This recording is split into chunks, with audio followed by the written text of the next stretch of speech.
السلام علیکم ناظرین، پروگرام ہے خبر و نظر اور میں ہوں آپ کا میزبان اصفر امام۔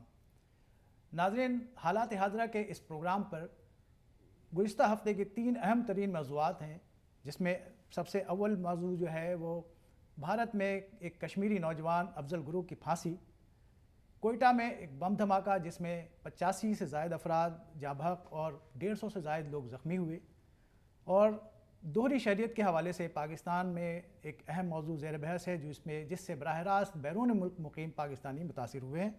ان 3 اہم موضوعات پہ ہم گفتگو کریں گے۔ اس گفتگو کے لیے ہمارے ساتھ اسٹوڈیو میں موجود ہیں اس وقت ہزارہ کمیونٹی کی ایک اہم شخصیت ہیں لیاقت علی صاحب، میرے ساتھ تشریف فرما ہے، اور ان کے ساتھ موجود ہیں ڈاکٹر غلام مشتبہ صاحب۔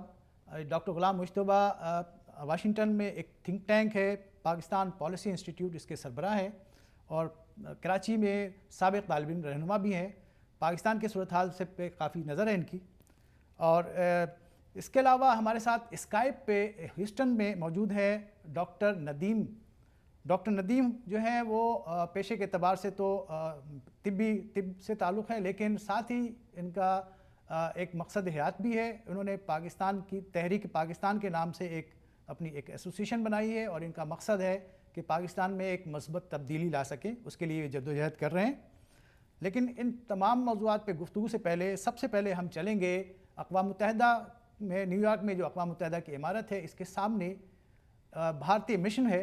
یہاں کچھ لوگ مظاہرہ کر رہے ہیں، اور یہ مظاہرہ جو ہے وہ کشمیری کر رہے ہیں، اور ان کا مطالبہ ہے کہ جنہوں نے بھارت میں ایک کشمیری نوجوان کو جس طریقے سے پھانسی دی گئی اور قانون کے تقاضے پورے نہیں کیے گئے، اس کی عالمی سطح پہ تحقیقات ہونی چاہیے۔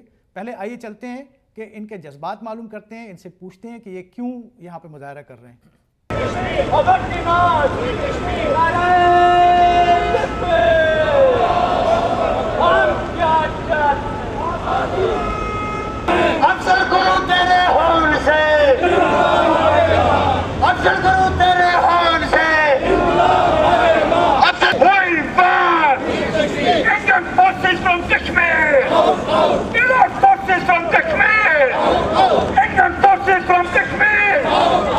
یہ ذرا مجھے بتائیے کہ آپ یہاں کیوں احتجاج کر رہے ہیں؟ انڈین آرمی مقبوضہ ریاست جموں و کشمیر میں معصوم لوگوں کو شہید کر رہی ہے، بچوں کو قتل عام کر رہی ہے، اور افضل گرو حال ہی میں اس کی مثال ہیں کہ ان کو شہید کیا گیا، عدالتی قتل کیا گیا، ان کو کوئی ثبوت موجود نہیں تھا۔ اسی طرح مقبول بٹ کو شہید کیا گیا۔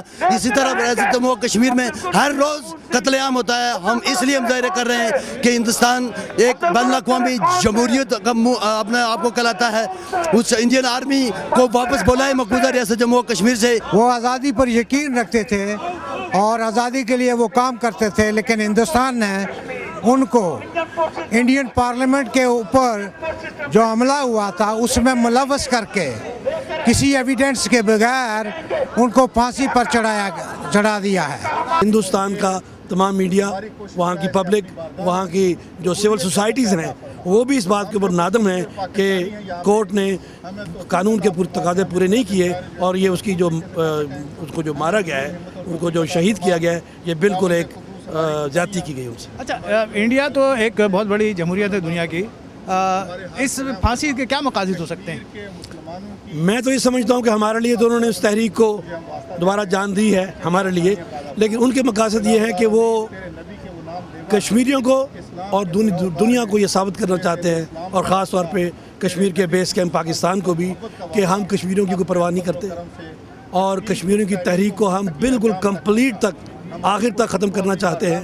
اس کی بات کو ہم اگرچہ کچھ سال پہلے انہوں نے کشمیر کو ایک ڈسپیوٹ کے طور پہ ایکسیپٹ کیا، لیکن دل سے اس بات کو ایکسیپٹ نہیں کیا، اور آج بھی وہ یہ ثابت کرنا چاہتے ہیں کہ کشمیر کے حوالے سے وہ کسی بات کو سننے کے حامل نہیں ہیں، اور نہ وہ کسی کشمیری کی عزت کرتے ہیں۔ آپ دیکھیے نا، بڑی سمپل سی بات ہے کہ وہ جو ایک سردار ہیں بلجیت سنگھ، جو پاکستان کے، جن کو سزائے موت ہوئی ہے، ان کے لیے وہ مرسی اپیل کر رہے ہیں، جو کہ ثابت ہو چکا ہے کورٹ سے کہ وہ ڈائریکٹلی انوالوڈ۔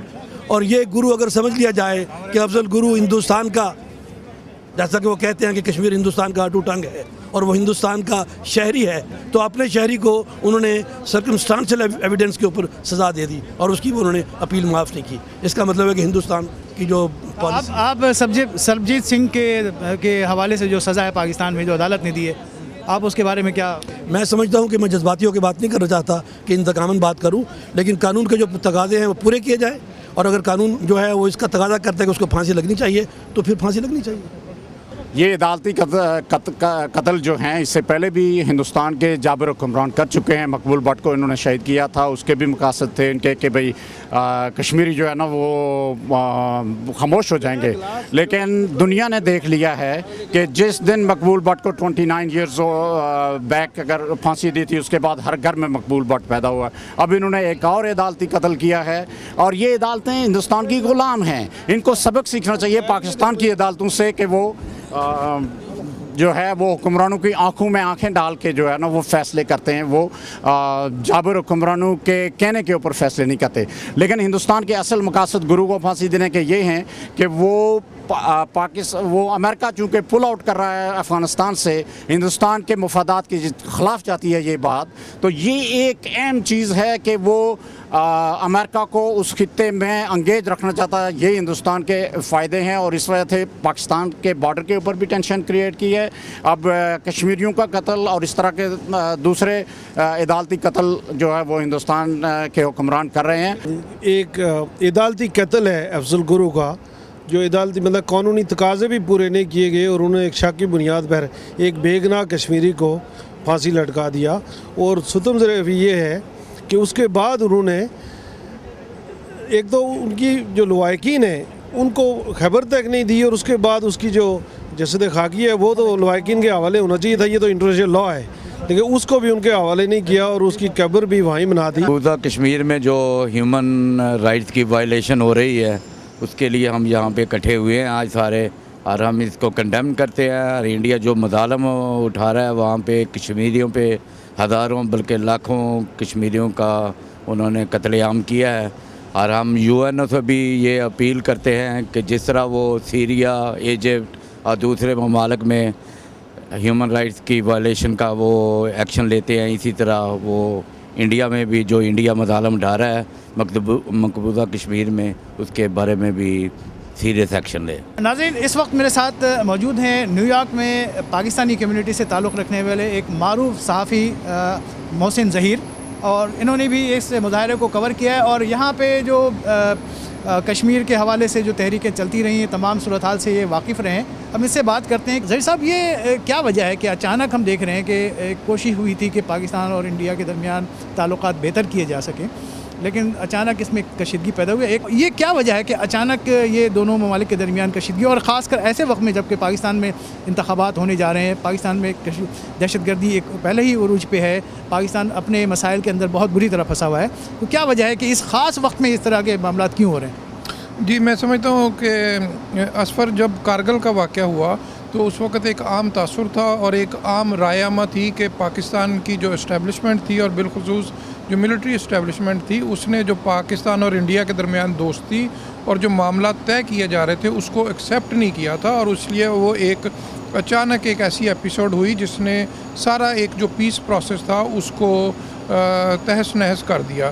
سیم ابھی وہی ایک ایپیسوڈ جو ہے اب ایسے لگ رہا ہے کہ جیسے انڈیا کی طرف سے ریپیٹ ہو رہی ہے، اور ابھی ایسے لگتا ہے کہ وہی ایپیسوڈ جو ہے وہ انڈیا کی طرف سے شروع ہوئی ہے، اور ایسے لگتا ہے کہ جیسے انڈیا کی بالخصوص جو ملٹری اسٹیبلشمنٹ ہے اور ان کی جو بالخصوص ہندو ڈومینیٹڈ اور ہندو سوچ رکھنے والی جو سیاسی لیڈرشپ ہے، اس میں BJP اور کانگریس اور دوسری ساری جماعتیں جو ہیں وہ سب شامل ہیں، ان کی ایسے لگتا ہے کہ یہ اب سوچ ہے کہ وہ نہیں چاہتے کہ پاکستان کے ساتھ ایک پیس پروسیس ہو اور پاکستان کے ساتھ ایک دوبارہ نارمل تعلقات ہوں۔ اور میں سمجھتا ہوں کہ آپ دیکھیں کہ اجمل قصاب کو پھانسی دی اور اس کے 3-4 ماہ کے اندر اندر یہ دوسری پھانسی ہے، اور یہ انڈیا میں گزشتہ 5-6 سالوں میں کوئی پھانسی نہیں دی گئی، بالخصوص اندرا گاندھی کے جو قاتل تھے ان کے بعد یہ 2 پھانسیاں دی گئیں، اور یہ تمام تر عمل اجمل قصاب پر کوئی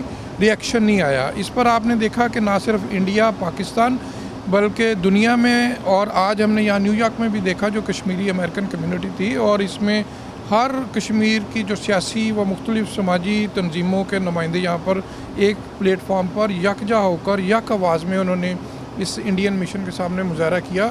تو میں بنیادی طور پہ سمجھتا ہوں کہ یہ سیبوٹاج کیا گیا ہے اور انڈیا کی طرف سے.